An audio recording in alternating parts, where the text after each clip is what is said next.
Write an assembly language program to find the product of two numbers stored in C005 and C006.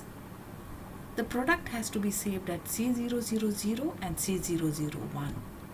So now you are multiplying two numbers and taking care of the situation where you get a carry. So now, as we do the successive addition, we have to see if a carry has been generated. If the carry has been generated, we have to hold it somewhere. So I introduce another register, the D register for the carry. So that will be the higher byte of my answer at the end of my successive addition. The accumulator will hold the lower byte of my answer and the register D will hold the higher byte, that is if any carry was generated. So in this example, I initialized A to 0, B to the value in memory location C00C, and I made the value in C005, that is the 4 number, as my counter in register C. Every time I do an addition, every time I add the value of B to accumulator, before going in for the next addition, I will check if a carry was generated, if this addition generated a carry.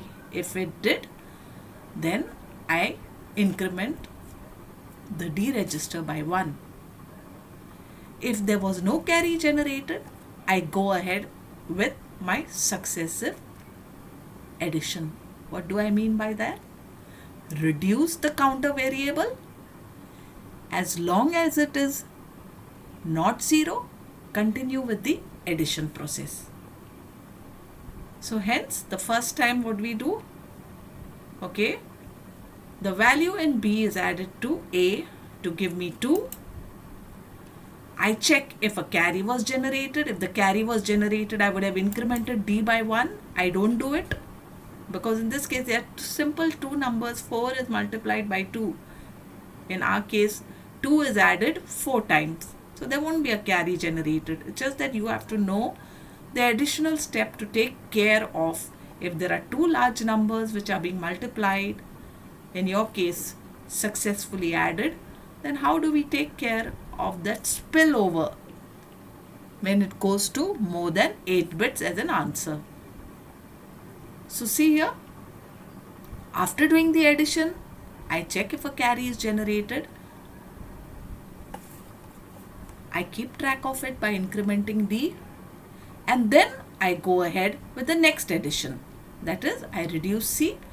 As long as C is greater than 0, I go ahead for my successive addition.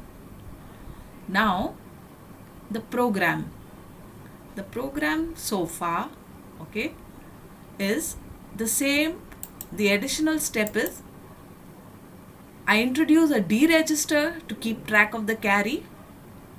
Okay, now let me type this and show it to you. The next thing that we have to do is, okay, value that's there here, copy this, okay, the next operand, move to register B, initialize the value of A to hold the low byte of the answer, initialize the value of D that keeps track of the carry to hold the higher byte of the answer. Let's do the add B. After doing the add B, okay, we don't decrement C, but we first check if a carry has been generated. I know if a carry has been generated, I need to do the extra thing of incrementing D. This is if the carry has been generated. So if jump no carry, okay, jump no carry, go ahead. What should I call this label? Okay, I'll call this label, say next. Okay, if there is no carry, I write it here next. Okay, in this case, If there is a carry, I increment D. If there is no carry, I jump to the label next. And here we go ahead with the next iteration by decrementing the counter variable.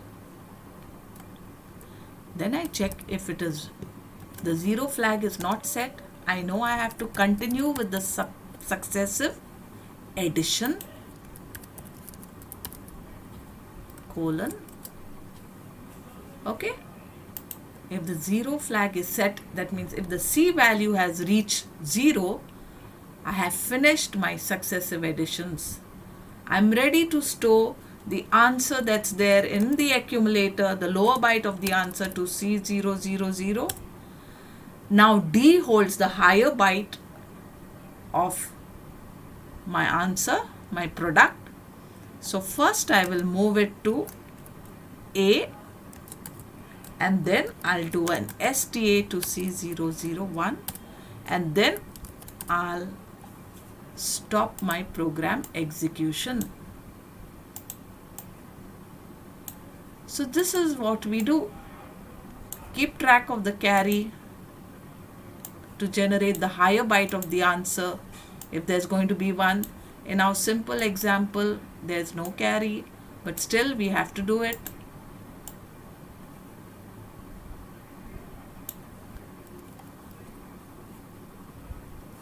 Now, okay, after doing this much, we have to prepare this program. Okay, this is okay for the board exam. For your theory paper, this much is enough, writing this program. I hope you've understood this jump no carry. If there was no carry generated, continue with the successive addition. To continue with the successive addition, first you have to decrement the counter, and if it is not 0, you continue with the addition. If there was a carry generated, then this additional step of incrementing the register D. Now we go ahead and we prepare the program for the simulator. I've gone ahead and written the hex codes by referring to my appendix A, taking care of keeping 3 rows for a 3-byte instruction like LDA, STA, and jump not 0, jump no carry. I've taken care of keeping 2 rows for a move immediate A and a move immediate D. Now I went ahead and decided to save this program starting from memory location C008, keeping C007 blank. Then we go ahead and we fill this. I hope you know how we've done this. We've done a lot of examples so far. When it reaches 1F, we start with to C020, and it goes down and it stops at C024. Now we have to fill in these 2 blanks. This is the label next. What is next? Next is C019. C019. What is continue? C014. C014. And my dear students, you are ready now to fill in these blanks. Lower byte 19, C0, higher byte 14, C0. Feed the program in the simulator, check the answer, fill the values in these 2 memory locations, check the value of the status flags and the other registers. I hope you understood. Thank you.